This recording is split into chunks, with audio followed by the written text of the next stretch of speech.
Bókagagnrýni eftir Hendrik Inga. Benjamin Dúfa eftir Friðrik Erlingsson. Bókin var gefin út árið 1992 á bókaforlaginu Vöku Helgafell.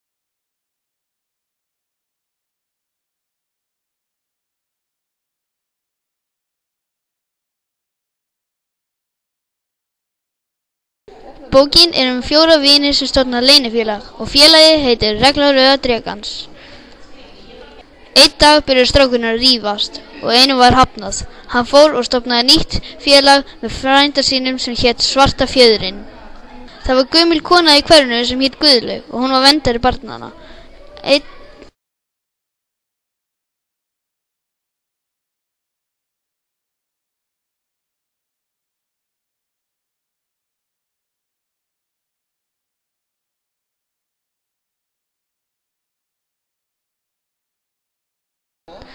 dag kveiknaði í húsi hennar og þá byrjaði Regla Rauða Drekans að safna peningum fyrir nýju húsi og fengu allt hverfið með sér.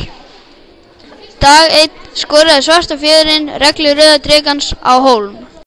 Svarta fjöðrin var með einn strák úr reglinu svo strákarnir mættu í bardagann. En þessi bardagi var til þess að einn úr reglunni dó. Mér fannst þessi bók vel skrifið, höfundurinn lýsir umhverfinu vel.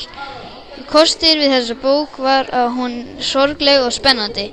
Það skemmtilegasta var að kennarinn fór að gráta þegar hún var að lesa bókina. Mér fannst endurinn samt ekki nógu góður.